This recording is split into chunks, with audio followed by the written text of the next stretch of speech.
Damos la bienvenida de inmediato a César Febres Cordera, analista internacional, nos acompaña desde Guayaquil, Ecuador. Un gusto que nos esté acompañando. César, muchísimas gracias. Siempre un gusto estar con ustedes. César, bueno, estamos viendo todo lo que está sucediendo en Ecuador, una crisis de violencia y además de masacres carcelarias. Y ahora, ¿cómo este escenario podría cambiar de cara a estas elecciones generales? ¿Cómo podría cambiar incluso la intención de voto? Es difícil estimarlo en este momento, hay mucha especulación dentro y fuera de las campañas.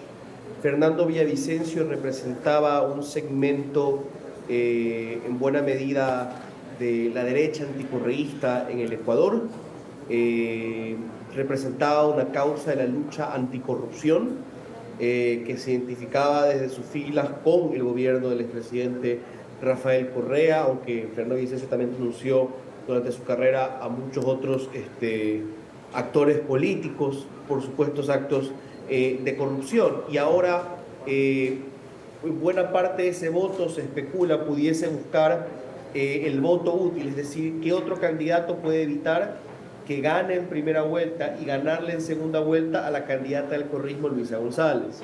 También se piensa que pudiese, dependiendo cómo se desarrolle la campaña en estos días, que parte de esos votos pueda buscar al candidato que más prometa restablecer el orden y la paz en el país, que resuelva la crisis de la seguridad en el Ecuador. Algunos piensan que ese puede ser el candidato Jan Topic, por ejemplo, que ha estado subiendo bastante las encuestas, fue miembro de la Legión Extranjera Francesa, dueño de una compañía de seguridad, etc. Pero es difícil saberlo y de hecho esto viene de un análisis, digamos, de las características de la campaña, pero habría que ver también las encuestas, que generalmente las manejan privadamente las campañas, de cómo se dividía el voto de Fernando Villavicencio hasta hace unos días, cuál era la segunda, tercera opción de los distintos grupos de sus votantes. Y después de todo, incluso siendo encuestas, eso está sujeto a constantes cambios. Es muy incierto. Lo que sí está claro, el tono de la campaña va a cambiar mucho. Va a ser más sobria, va a ser más tensa. Ya hay llamados a la unidad, sin embargo, los llamados a la unidad ayer no han llegado a mucho, no se han desarrollado y hoy han empezado algunos ataques hacia el correísmo, responsabilizándolo por la crisis actual de seguridad desde los grupos de centro y derecha. Pero sin duda alguna, las campañas han tenido que cambiar su tono definitivamente. Y más allá de lo que mencionabas en este momento, que va a ser ya unos días sombríos de cara a lo que podríamos decir una campaña, aunque ya sabemos que también se han cancelado estos mítines, por ejemplo, pero por ejemplo, el día de las elecciones, el domingo 20 de agosto, ya el Consejo Nacional Electoral indicó que las Fuerzas Armadas van a redoblar sus esfuerzos en pro a la seguridad, tanto en los recintos electorales como fuera. Pero todo esto además está sucediendo, como lo hemos estado revisando, con respecto a una crisis de violencia que se vive en el país, que se ha trasladado desde las cárceles hasta las calles, incluso con diferentes atentados y ataques y amenazas. Entonces, este domingo 20 de agosto podría sorprendernos. ¿Qué podría? Bueno, no podemos, por supuesto, suponer qué podría pasar, pero sí podría alarmar mucho el tema de la seguridad en el momento de la jornada electoral del domingo.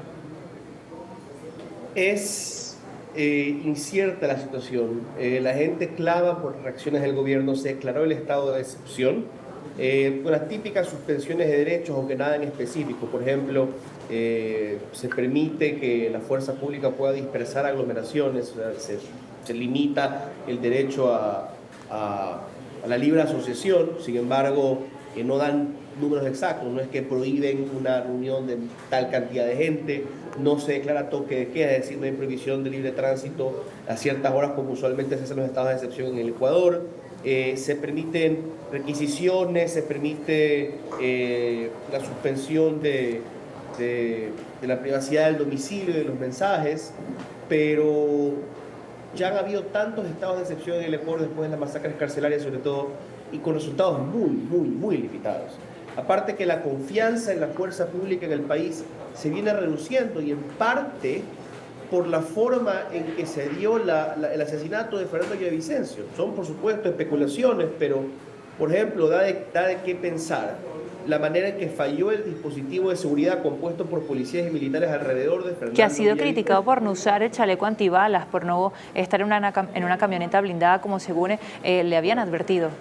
Y que previamente, el día anterior, ya él había dicho que había recibido amenazas en su contra, igual que el ente electoral. Varios días. Él señaló, y hay hasta un parte policial que demostró que estaba tratando el tema, ¿verdad? La policía investigando, que había recibido amenazas él y gente de su campaña de parte de una organización delictiva y uno de sus líderes, de una de las bandas de los choneros, liderada por alias Fito. Pero ¿qué ocurre? ¿No? La falta, el no tener chaleco parece que fue su decisión. Él decía que no llevaba chaleco en los mítines de campaña. Sin embargo, el hecho de que se pudieron acercar tanto para matarlo a un vehículo de la policía, que tantos policías y militares no abordaron bien el sector, da de qué pensar. Y el hecho, esto es importantísimo, el presidente de la República se dirigió ayer al país y dijo que hubieron 2 muertos resultados del atentado, Fernando Villavicencio y uno de los presuntos autores, uno de los sicarios.